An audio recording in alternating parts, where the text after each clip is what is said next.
this is Reverend Don Lewis coming to you from the beautiful metaverse, and more specifically from beautiful Danville, Illinois, homeland of the Corellian tradition.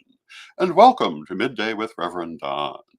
And as you know, if you follow Midday with Reverend Don, you can type your questions or comments directly into whatever platform you happen to be watching on, and they will show up here in my chat room and we can talk directly. And I hope that you're having a wonderful day. And today is our wrap up of interesting stories from the week. I do have a couple. Yesterday, we did a best of Reverend Don talking about dreams and dream interpretation. And, dream interpretation is a fascinating subject because we all dream. And some of us have a lot of consciousness of our dreams, others do not. But everyone can achieve that by working with them. So the suggestion's been made that one of my future books might be about dreams, and I'm curious to know if people would like to see that. And hello to Reverend Antonio in the chat room. It's good to see you, Antonio. If I were to write such a book, and hello to Mary Hawk in the chat room. It's good to see you, Mary. One of the things I would talk about would be how to work with your dreams.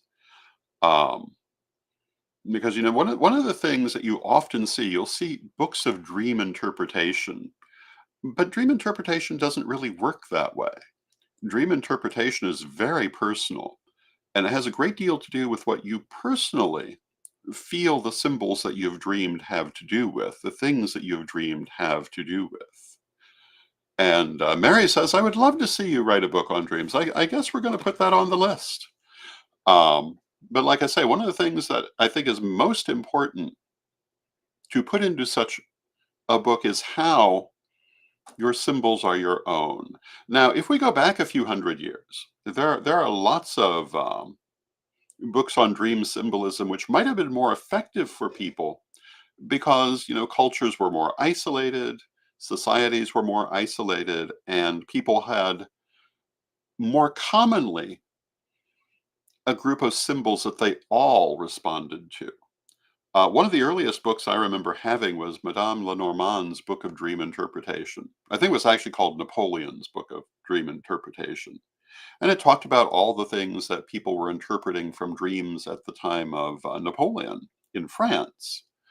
But that book would not necessarily have been terribly relevant even at the same time in England, because they would have had a separate group of symbols they were familiar with.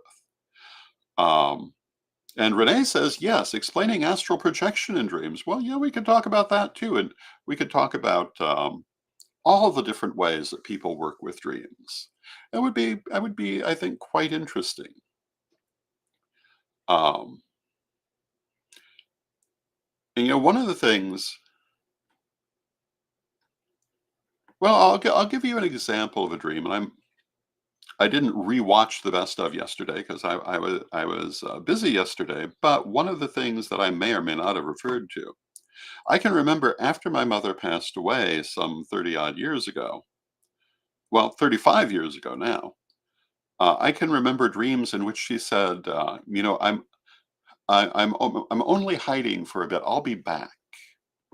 And in the dream, I took that to mean I took that very physically, but looking back and looking even then symbolically, that referred to her return as an ancestor, her return to communication after a certain period had passed.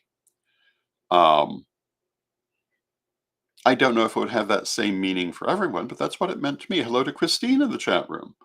I talked probably yesterday, I talked about how I had had a dream about the death of my father before it occurred.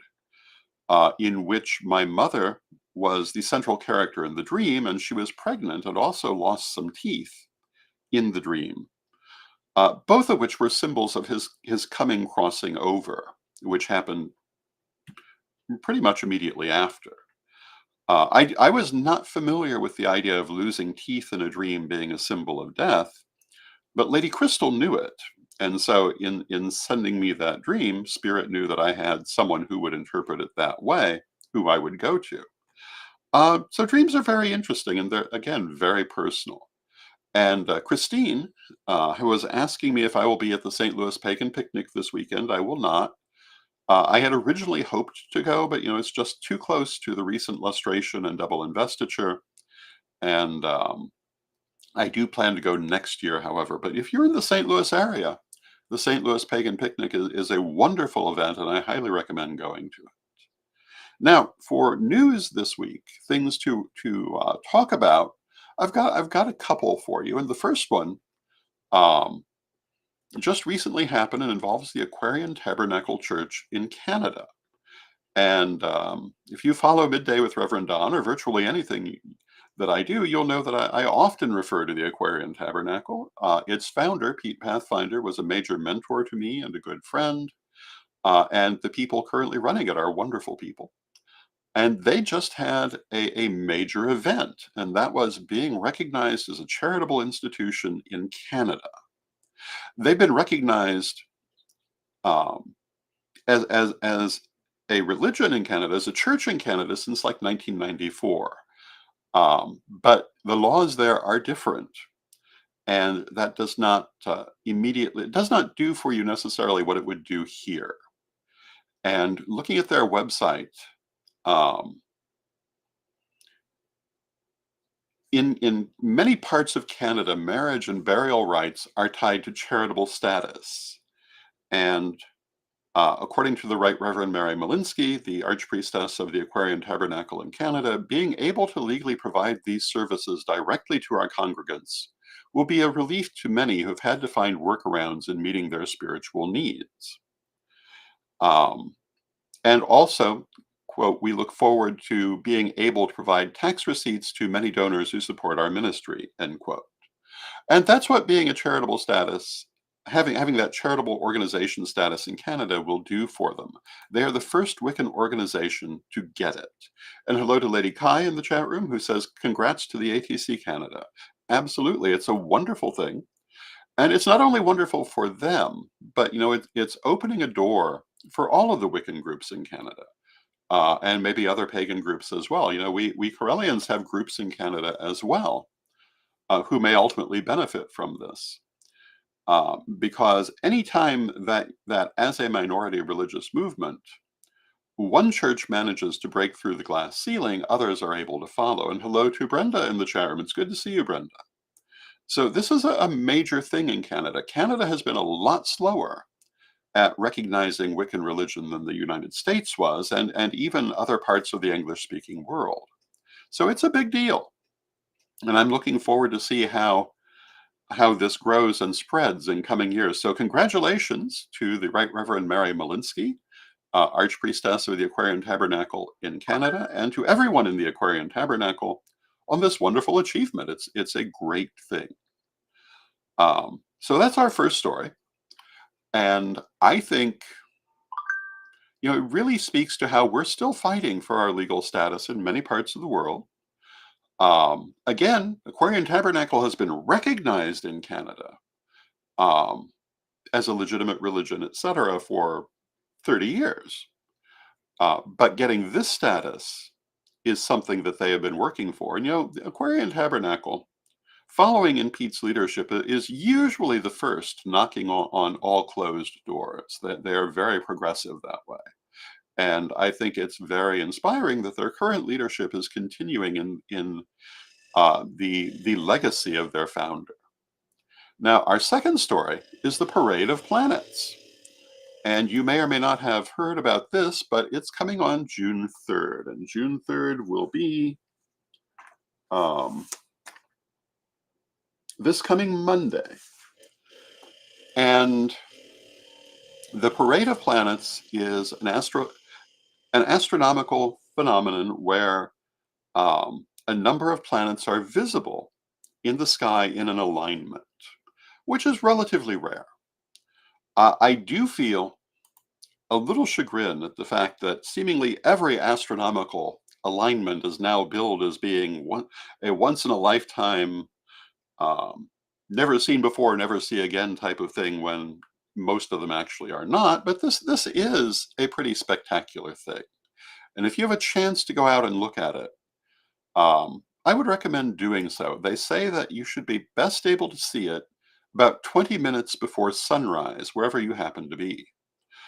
So you'll want to find out when sunrise is going to be, and if you're up for it, you'll want to be looking about 20 minutes beforehand, and you should be able to see most of these planets in alignment.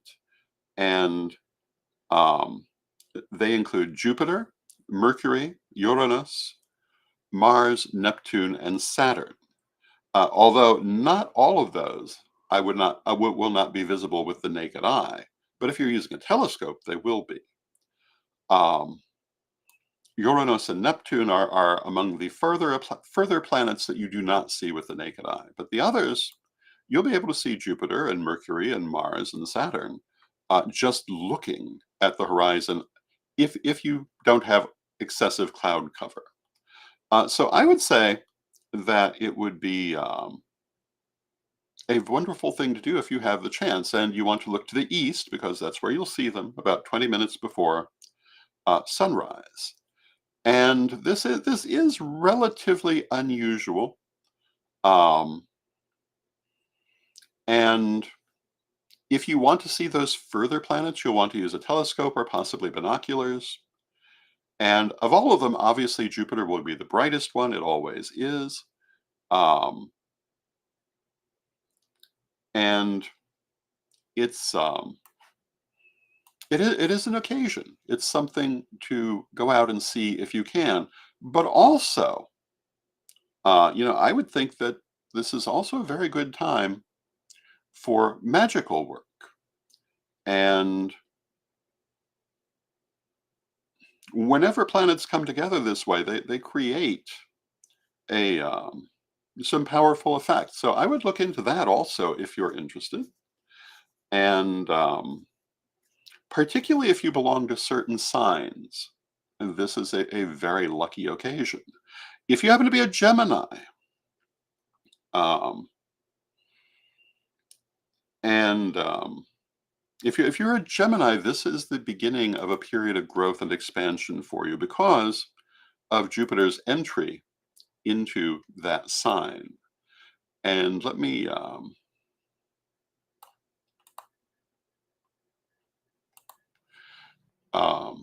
add a little bit to that.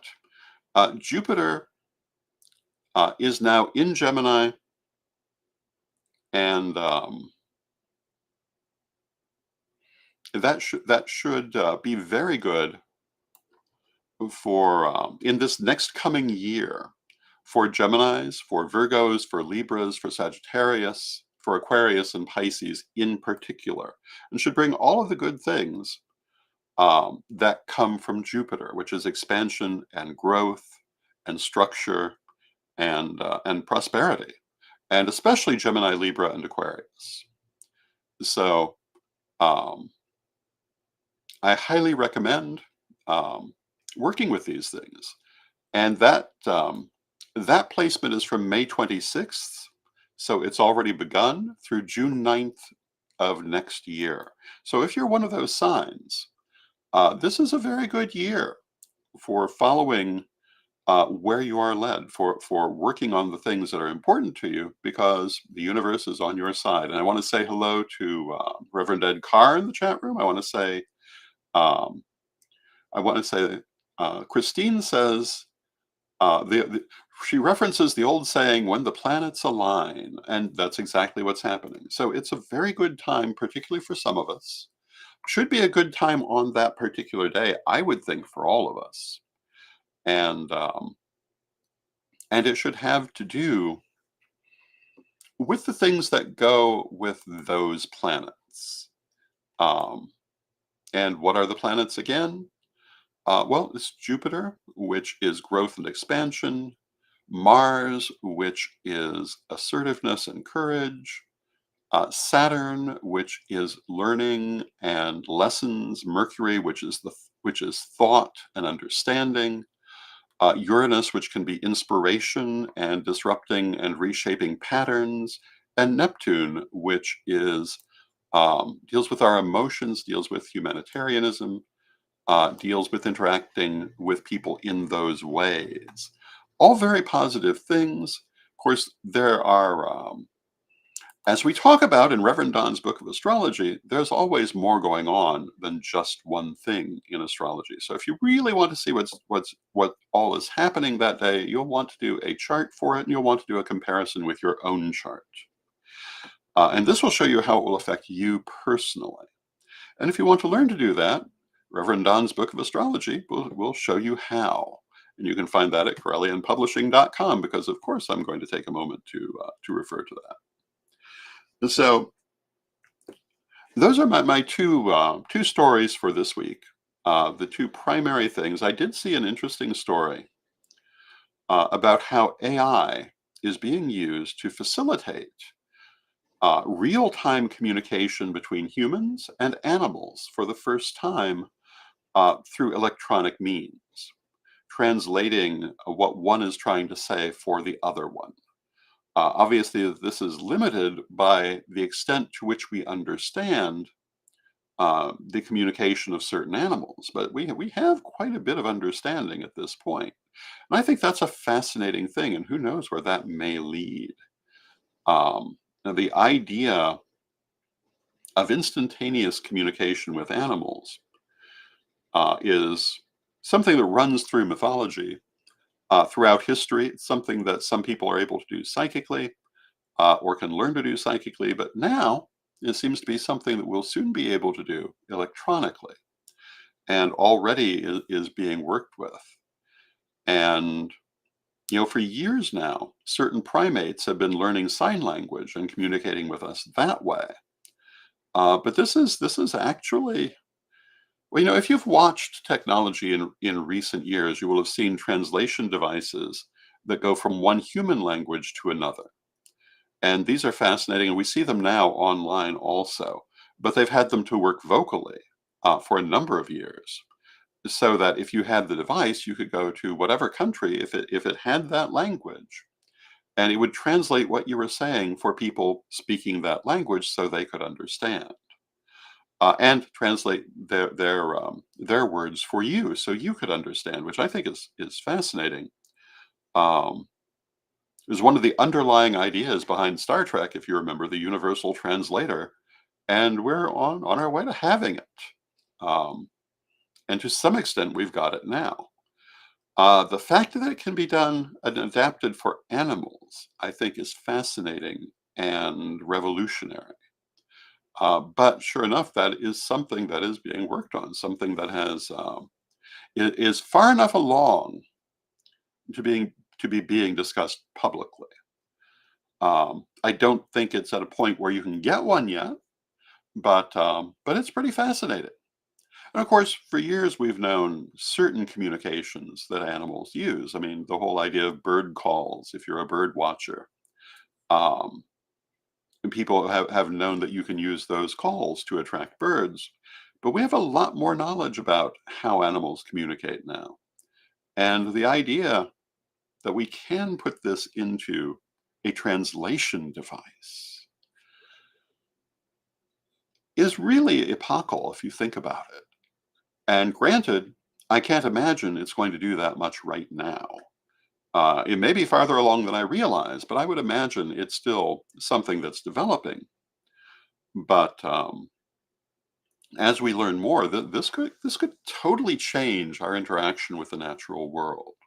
So many things that are happening now can change our interaction with the natural world, and I think that is um, amazing when you think about it. And it's both because of the nature of humanity and the kind of people that we are. It's both hopeful and terrifying at the same time, because there are people who are going to use that in bad ways.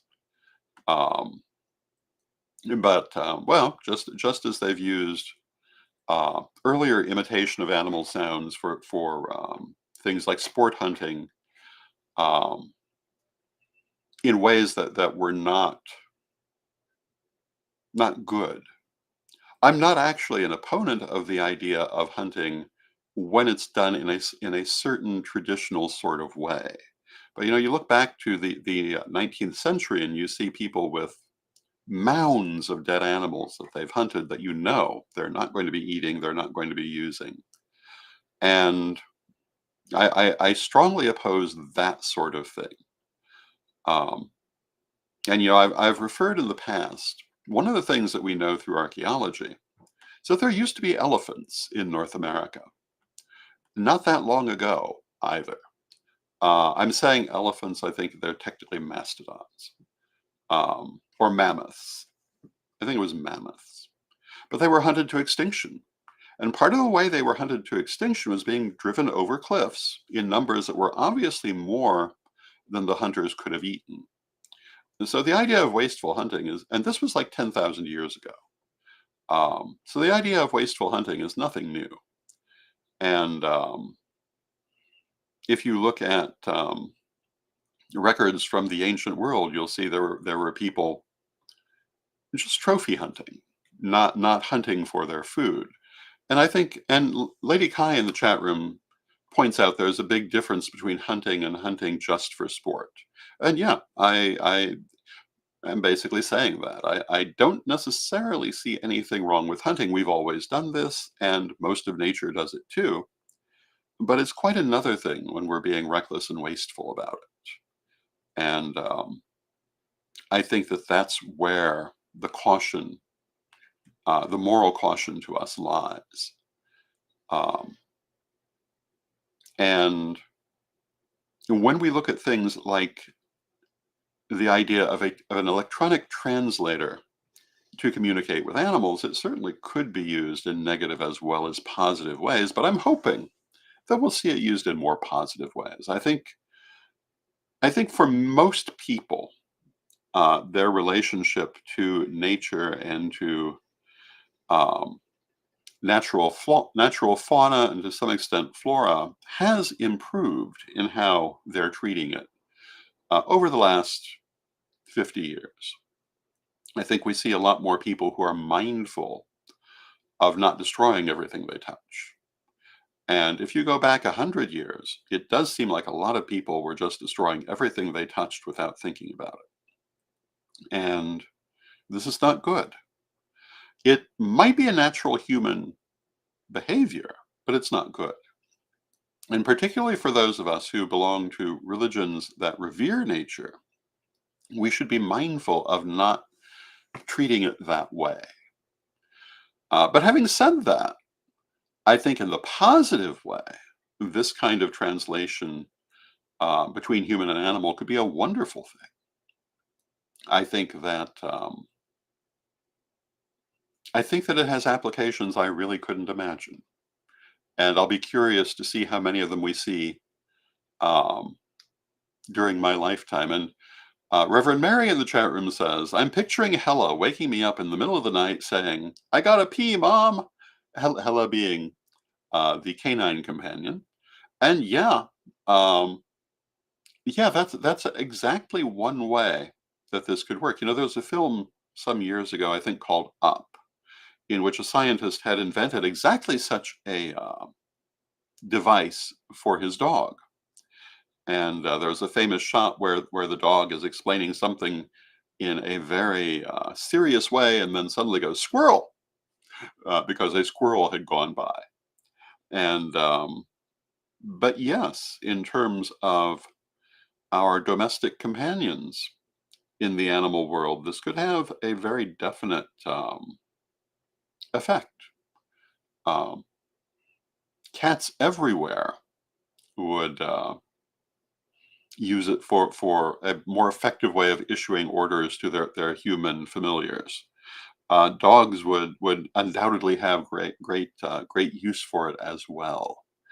Um, but I could also see it being very useful.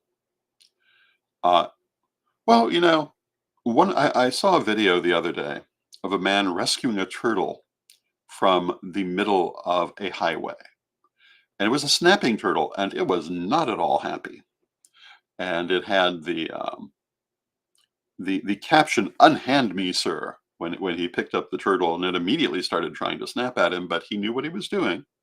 And he safely took the turtle to the side of the road and put it down in the grass. At which point the caption said, "Oh." Um, but something like this um, could be useful for something like rescuing any kind of animal in distress. I remember once in Florida, we found a large turtle in the swimming pool, which was not a good place for a turtle to be, because, of course, the swimming pool had chlorine and other chemicals in it. And so the turtle was rescued from the pool and taken to the nearby lake. But of course, the poor turtle had no idea what was happening. And had there been a way to communicate that, I think that would have been very positive. And I find it interesting to be living in a time when people are actually working on things like this. And we may see it relatively quickly in our daily lives. And also be living in in a society so wealthy that we can have people working on things like this, because it's a lot of time and effort to create something like this. And what else is it going to lead to? Every invention leads to more inventions. Every growth in knowledge leads to more growth in knowledge.